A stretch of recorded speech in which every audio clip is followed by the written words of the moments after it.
What's up, everybody? I'm Caleb Ochoa, also known as NFL Caleb 22.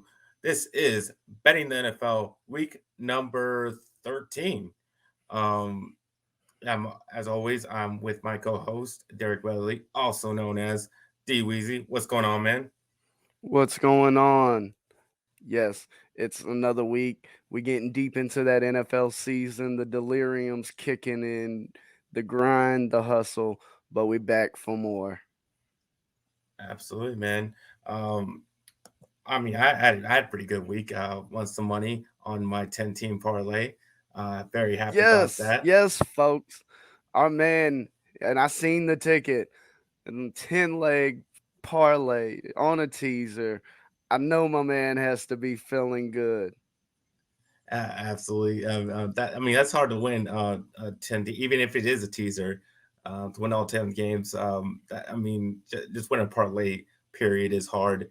Um, and for that type ties win, and I needed that ties win because I had the Saints game. They was 13-0, and that was the spread was exactly 13. So if I didn't have that ties win, it would all went to shit. So happy for that. Very close win. Just slid by there, but I did get the win there. But now we will before we get into this week's picks, we'll start with recapping what happened last week, and we'll start with what happened with the favorites. And straight up, they went 11-5 this week. Uh, Overall, they're 110, 69, and 1 heavy the favorite straight up. Against the spread, not good, 7, 8, and 1. And we continue to see the underdogs take over. They are 75, 98, and 7. Um, underdogs were hitting again after we saw a little bit of the favorites. But now also the home teams 12-4 last week, 95, 75, and 1 overall against the spread, 10, 5, and 1. Overall 87, 84, and 6.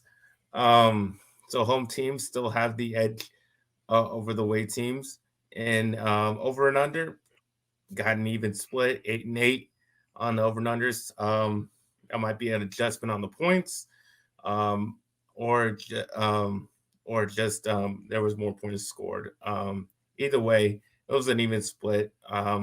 But still, overall, the unders do have the edge at 76, 102, and 2. But with all that said, what do you think about any of those stats I just threw out there? Honestly, I wouldn't be surprised if, as we close in on the remainder of the season, if some of these spreads that we see get sharper. The books, they're not fools. Sometimes they get it wrong. Sometimes they ain't got no clue what they're doing. But for the most part, numbers get sharper the deeper we get into seasons, the more data that's available for calculations, adjustments, evaluations, whether it be of individual players or teams. So I would not be shocked if we see the underdog come in a little bit more progressing throughout the rest of the season because, as I said, those numbers get a little bit sharper. And I think the possibility for a backdoor cover comes into play more as we get closer to playoff season. It's possible to see some teams rest players or not to say the whole team, but you may be facing a considerably different team at some point of the game versus the beginning of the game or trying to handicap it in the middle of the week like we are right now. Yeah, and it definitely interesting to see which way the trends are leaning towards this week because there's a lot of tough matchups, good team versus good team. Um, that can sway it either way. So I'm definitely anxious to see what the final results are this week. Um, but we will get to the biggest upset of the week, and that did happen in the Baltimore Ravens at the Jacksonville Jaguars. Jaguars were getting 4 points at home. They were plus 172 on the money line. and the final score was the Jags winning 27-28, winning by just a point there. In all four of the Ravens' losses have come in this type of fashion, having a lead of 9 points or more in the game, and then pretty much falling apart in the end. This was one of the most crushing losses, as it even could have been a bad beat of the week by them losing just by a point. But the Ravens were covering the spread with about 4 minutes left in the game and needed for their defense just to make one stop, and they couldn't do it. Lamar, had a kind of inaccurate day, throwing only 50% completion percentage.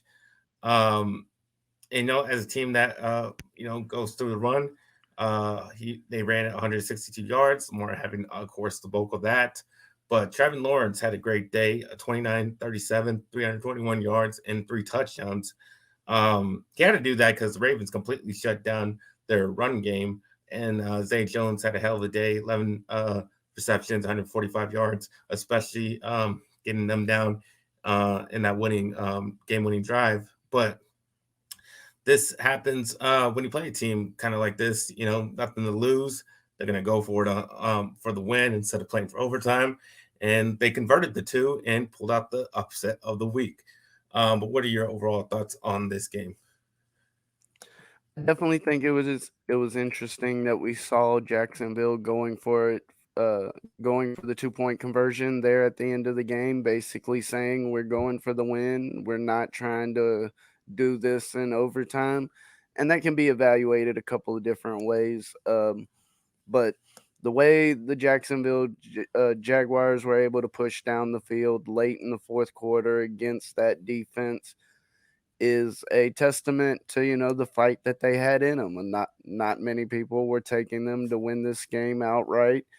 And being in an opportunity like that to win outright, not just have a chance to push it to overtime, really says a lot when you look at things as far as trying to compare this team versus what we saw last year out of them under the coaching staff that was there.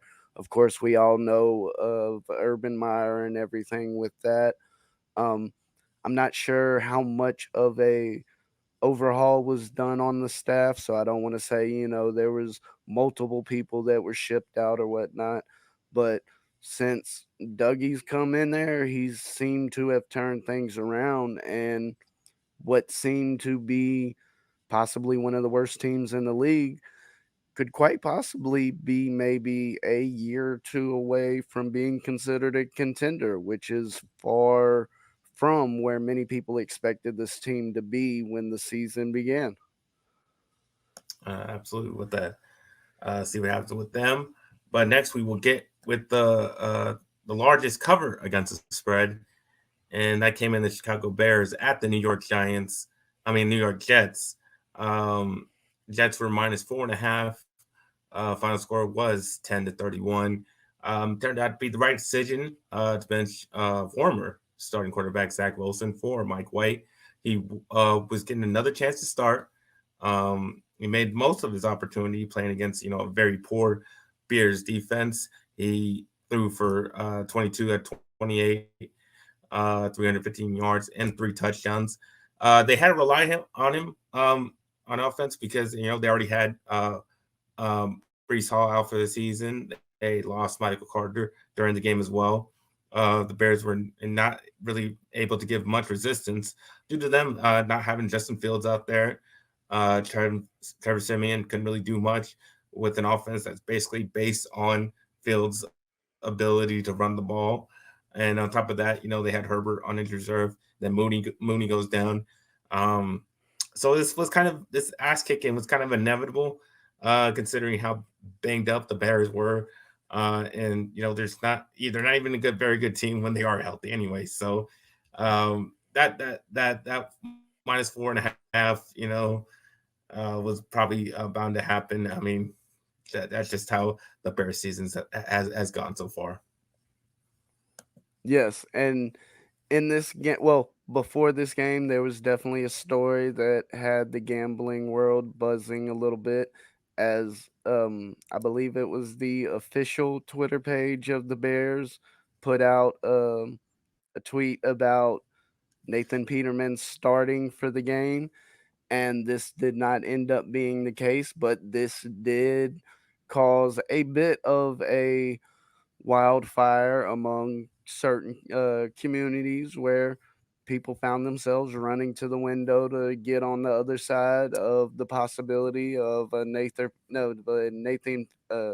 Peterman start, and ultimately it ended up being Simeon taking the start and playing throughout the game, as you said, which has some the conspiracy theorists out there, raising questions about, was this any sort of manipulation or involvement on the team? And me personally, I find it rather funny because I think that's highly doubtful given the circumstances and the means of how things occurred.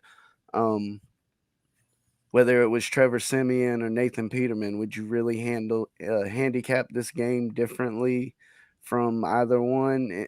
I don't believe so. And No, I don't think so it so. was just, oh, go ahead.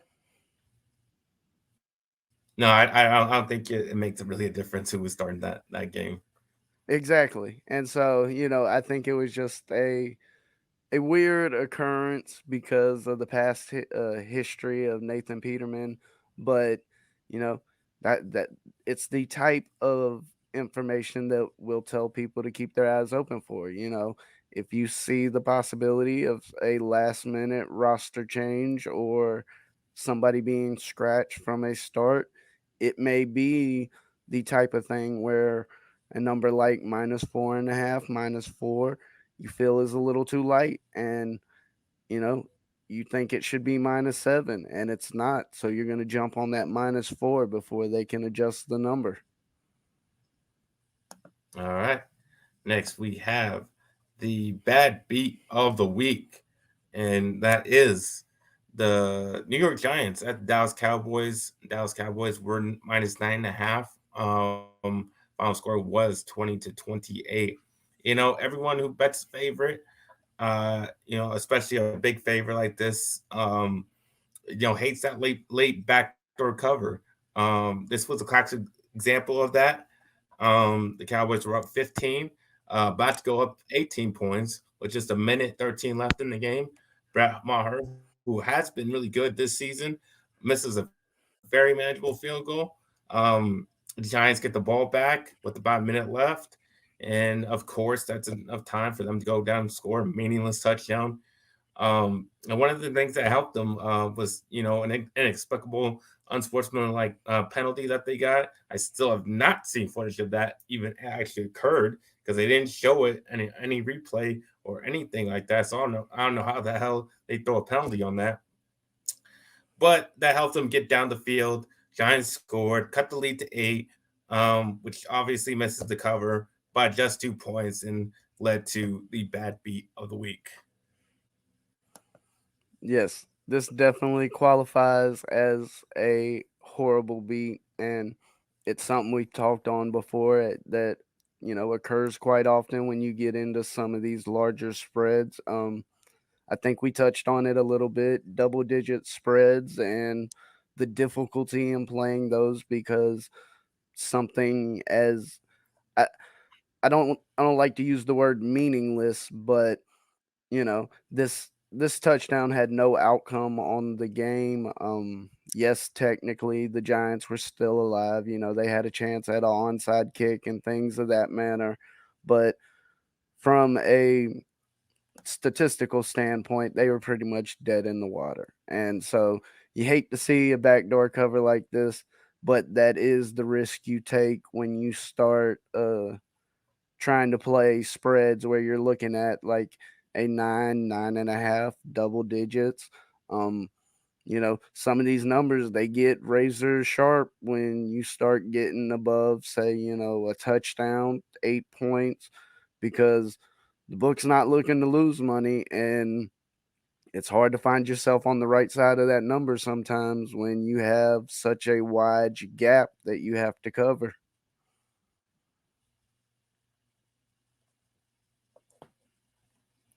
Yeah, it's hate to see that. But Finally, I'll get to my picks. I didn't do that great on on the ones I used for this show.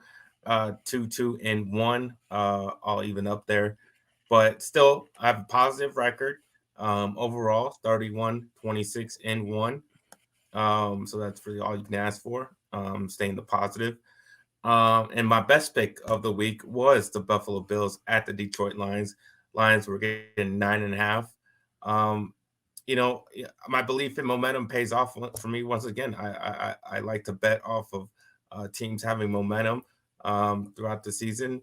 I think that carries over from game to game, and I like the way the Lions were playing coming into this game, and they look like the team that Dan Campbell wanted.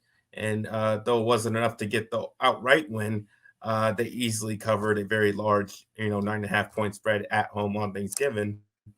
And this game came down to the wire, and the Lions put their best effort against a team that's a lot better than them with a lot more talent.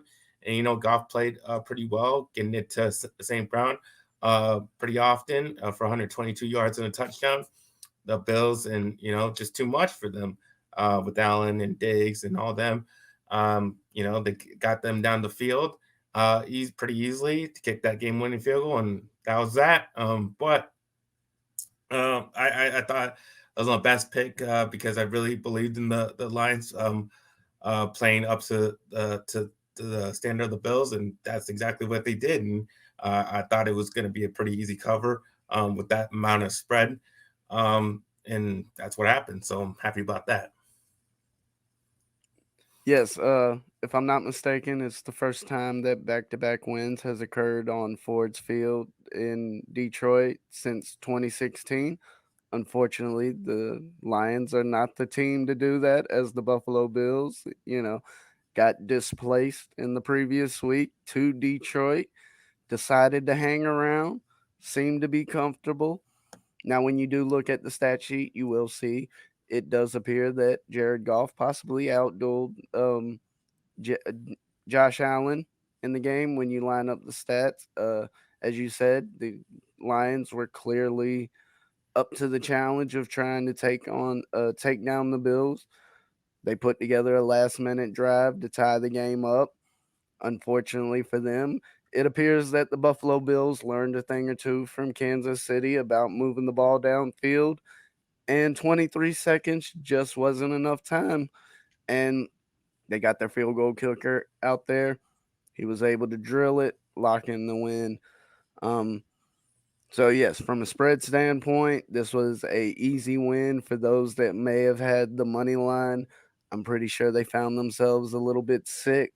Uh, but yeah, uh, as far as my best bet on the week, it wasn't one that I had on the show, but this was one that cleared easily as I was on the Deontay Foreman Russian prop over 57.5 yards. If I'm not mistaken, he had 56 yards in the first half, folks. I was at the game. I was a little bit aggravated that I had to wait beyond halftime for him to cover this number. On the day, he ends up going over 100 yards easily, flying by the number. Second half, just couldn't do nothing but sit back and smile because my team might win, but I'm already winning. Awesome, man. I get to my worst pick, and that came in the Las Vegas Raiders at the Seattle Seahawks. Seahawks minus 3.5. Really not sure what happened here. Maybe the Seahawks are just finally coming back down to earth. It's their second straight loss, and they pretty much had everything going for them coming into this one. They were at home, coming off a bye week against a Raiders team that isn't not very good, and somehow the Raiders defense shut down Kenneth Walker. He only had 26 yards rushing, even though he did have two touchdowns. But Josh Jacobs, on the other hand, had an amazing day, which included the game-winning 86-yard touchdown run in overtime. Overall, he ran the ball for 33 times for 229 yards and two touchdowns. This was a big upset considering Raiders are not a good a road team. The Seahawks have very good home field advantage, and I would have trouble betting the Seahawks going forward because I'm not sure they're pretty much trending downward um, as of right now, and so I would suggest kind of a wait and see approach to see if that continues. Otherwise, I'm not sure what you're going to get out of the Seahawks going forward. Yes, I definitely think the time to possibly ride the Seahawks from a perspective has definitely passed, as I think some of these books will be a bit sharper when it comes to them in their future games, as well as you mentioned. I think we see them coming back down to earth a little bit. Not to say that I necessarily see things just going completely in the dumps, but you know, there may be a few games that they won that they shouldn't have. Not to say that they were playing beyond their means, but as you mentioned earlier, some teams find themselves playing up to competition, and sometimes that can be the case.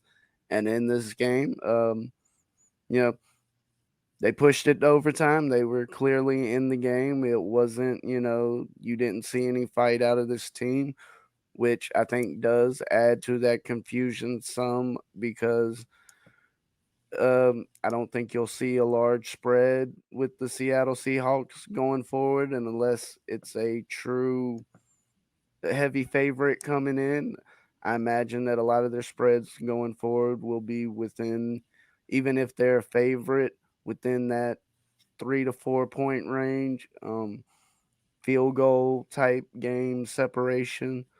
Uh, and when you get into those potential close scores like that, it can become a difficult challenge trying to navigate the spread. All right, and how'd you do overall? Overall, I went 2-3 on the week. I believe from a dollar sign perspective, still ended up in the positive. So of course, that's winning any day of the week. Um, So yeah, and that Foreman prop had a lot to do with it. So it's an easy week when you can just sit back and got a little extra money in my pocket.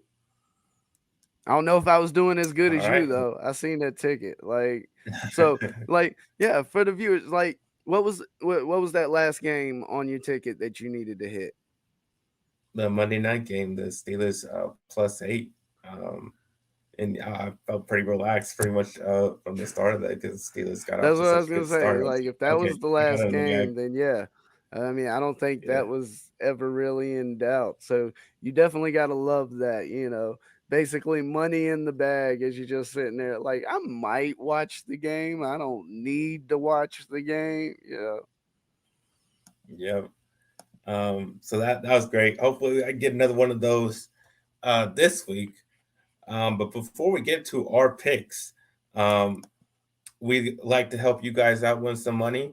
If you guys can help us out by liking this video, subscribing to this channel if you have not already, subscribing to our new channel that is Let's Get Ready Network, the highlights, which this show will be moving to. And a lot of the old episodes are already uploaded on that channel. Ben the NFL, Good Friends, Better Rivals, and all the other sports shows that we do. So go subscribe there. And if you really want to help us out, you can you can join our Patreon, and the link is in the description down below. And join any tier that fits you. You can also go to if you want some of our merch of our you want to buy a highlight shirt. You can go over there and to our merch store. Also, the link is in the description down below. So go do that. Um, all right. But now we will get to the picks of week 13. And I will start with the Pittsburgh Steelers at the Atlanta Falcons. Falcons are getting +1.5. Taking into account that both these teams and their standing in the respective divisions, there's only one team that's really playing for anything. Um, with a chance to win a division. With that said, I'm taking the team that still has something to play for, because Atlanta Falcons, if they win, they have a chance to take the lead in the NFC South. Um, so, it's a 1 point. a point and a half underdog. All they need to do is win. And this game's at home in Atlanta. Kenny Pickett is still trying to find his way. He has more interceptions than he does touchdowns. Um, Also, Najee Harris questionable for this game. And I think Mary Oda's ability to run. He's been up and down, but I think his running ability can be a problem. And I'm just gonna lean towards the team that has more to play for. And like I always say, I like taking a home dog. So that's why I'm gonna go with that in this game. Looking at this game, it's a game that I'll stay off. As you said, on both sides of the ball, you're looking at injuries in some places. I do think that the defensive line for the Pittsburgh Steelers will be a bit of a challenge for the Falcons. Yes, the mobility of Mariota will come into play. At the same time, I believe that some of the talent they have on the edge and on the D line will be able to keep up with Mariota. So that being said, I think that nullifies his running ability a bit. The spread being as skinny as it is, like you said, the team likely to have more to fight for in this game would be the Atlanta Falcons. So if I was to play it, that would probably be the way I lean. All right, do your first bet. All right. So this week, as it was mentioned earlier. Last week it was big news with the Jets going with White over Zach Wilson, and that's what we'll be seeing in this coming week. And I think we see an offense similar to what we saw out of the first couple of weeks when Joe Flacco was under center. I'm not saying that Mike White is Joe Flacco, but it's clear that this offense seems to click in a different way than when Zach Wilson is out there taking on the Minnesota Vikings. I think there's potential that even though they're only a 3 point underdog in this game, this Vikings being at home, yeah, this game is almost the book saying this game is a pick 'em, and I would not. I would also be interested in looking at the Jets money line for this game because I do think there's a possibility they might win this thing outright. Yeah, I mean, I like the pick with the Jets.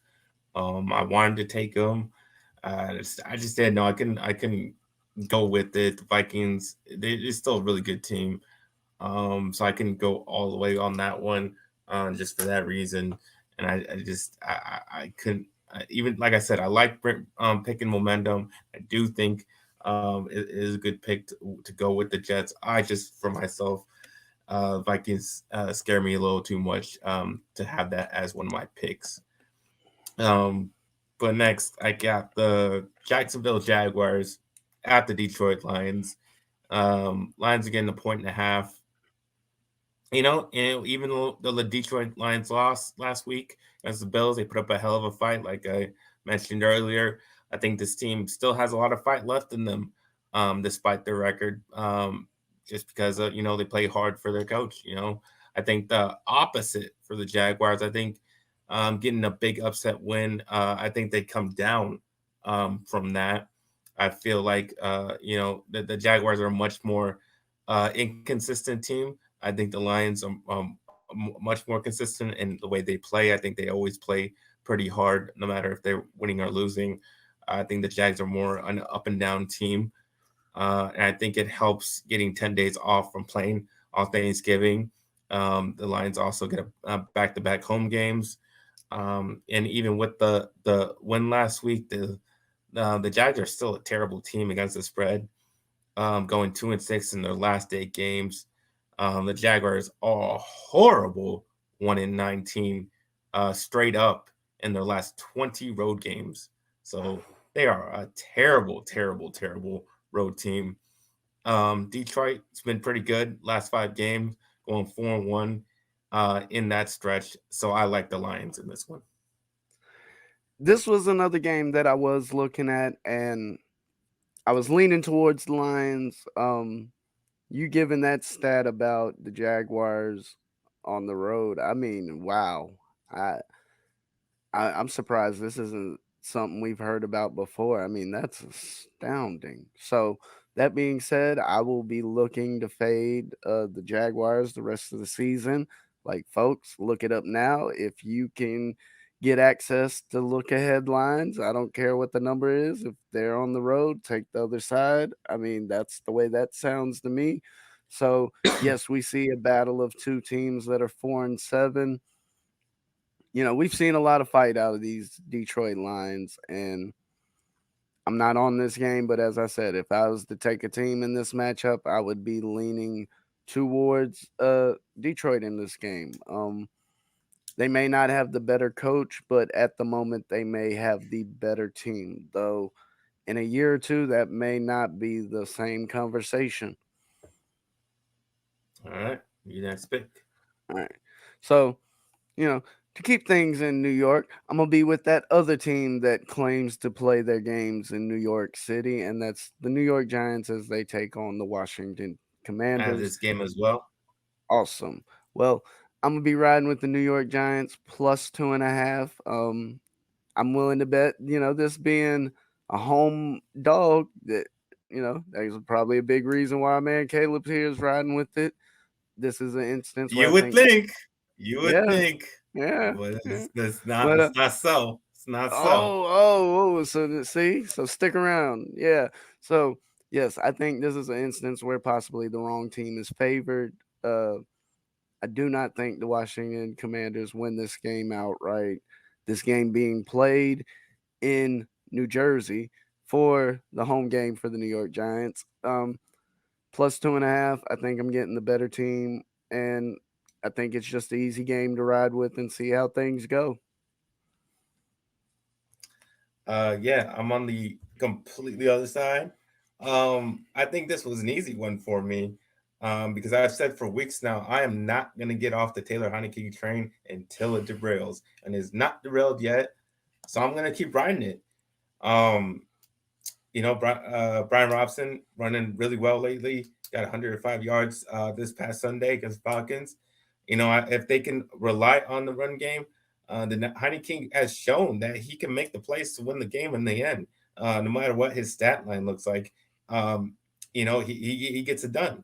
Um, the Giants have a ton of guys injured, especially in the receiving core and in their secondary, where you don't even know who the hell is on the field half the time. The Giants' main and pretty much only weapon hasn't been good in the last 2 weeks. He's run for 61 total yards in the past 2 weeks. They're going up against a Washington Commanders team who doesn't allow a lot of rushing yards. Um, the Giants have lost 2 straight games. It seems their luck has finally run out. Washington has been excellent against the spread in the last 7 games, going 6-0-1. I'll lay the points with the Commanders. They're going to continue this ride, and they're gonna beat the New York Giants. They're already the favorites, so they're going to beat the New York Giants even on the road. Well, we'll definitely see this Sunday. All right. So next up, we got another instance where I think the spread is definitely too large in this game, as in some circles, this may be a Super Bowl matchup. We have the Miami Dolphins taking on the San Francisco 49ers, and I'll be riding with the Dolphins +4 as we have a matchup of the student taking on the teacher.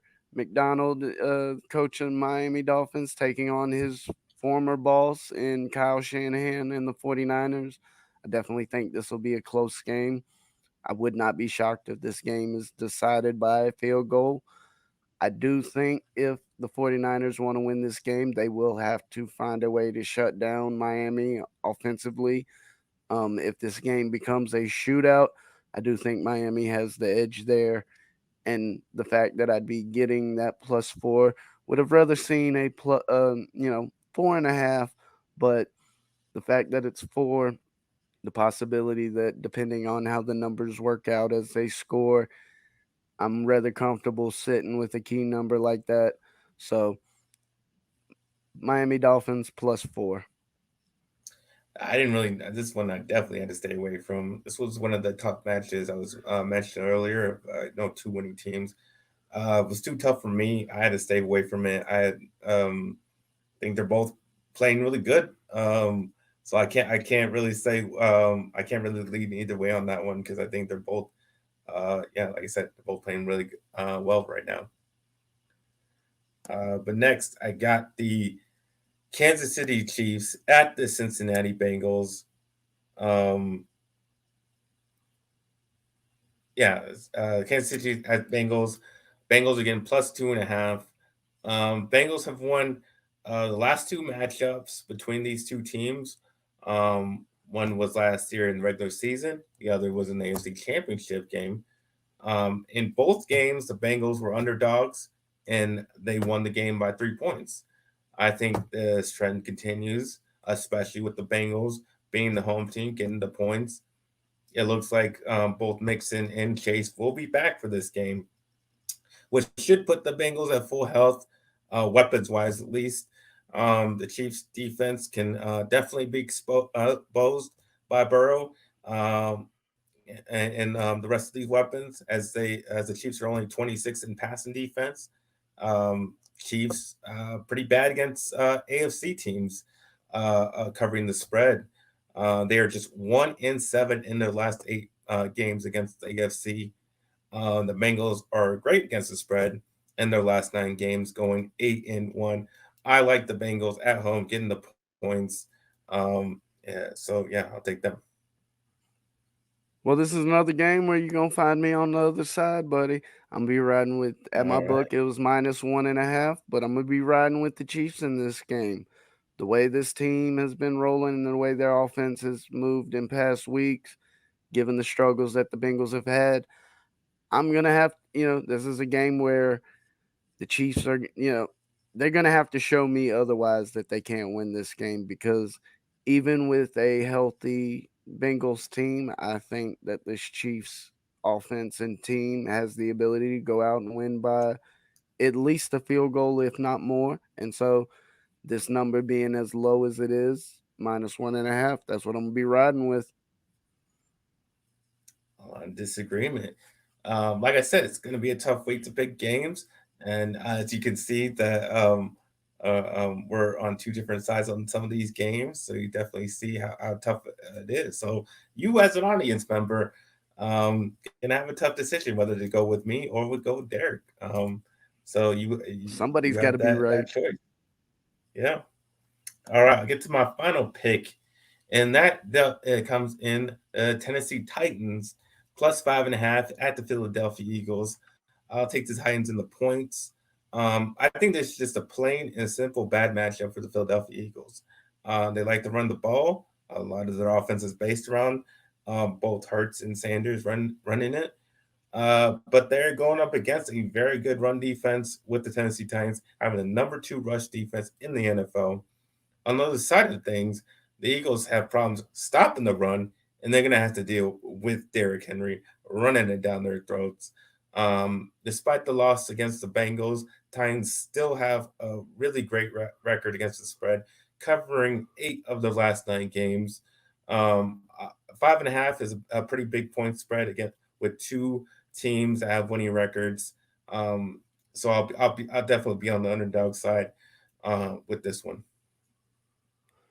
This was another game that I looked at. I have, mixed feelings about it because I do think there's the possibility that we see um Derrick Henry go off in this game, but I also think there's a strong chance that we see the defensive line for the Eagles come in and possibly. I don't think too many people can say they truly shut down Derrick Henry, but if you can keep him from taking over the game, the Tennessee offense is not built in a way that makes you confident that they can win the game if the offense isn't going through Henry first.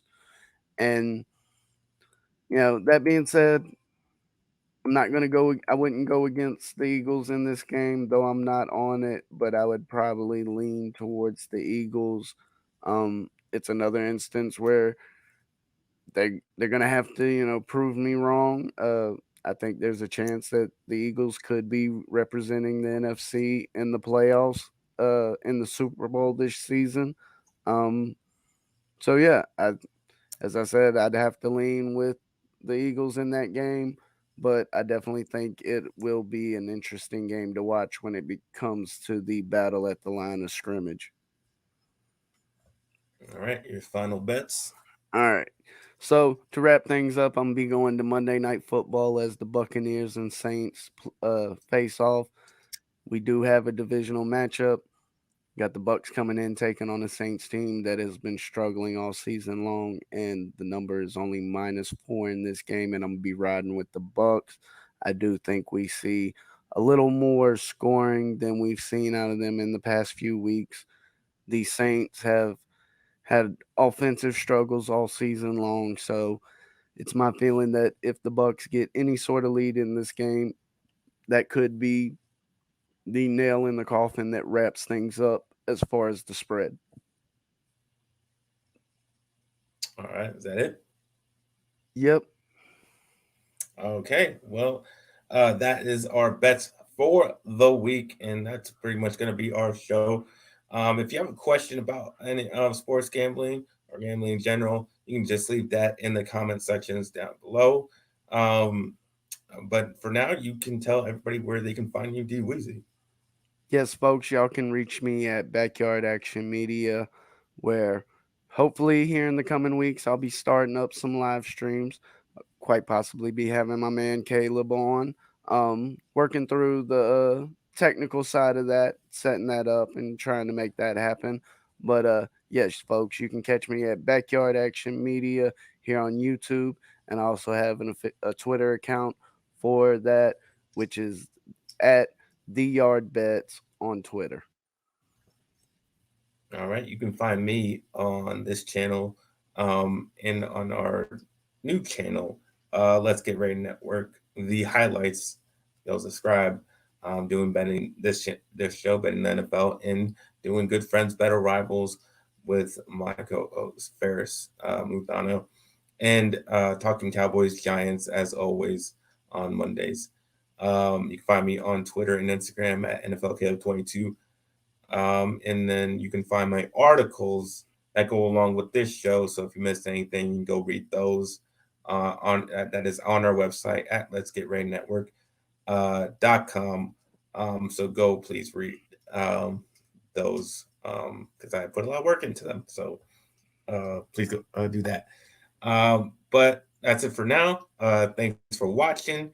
And like I always say, let's get ready to make some money.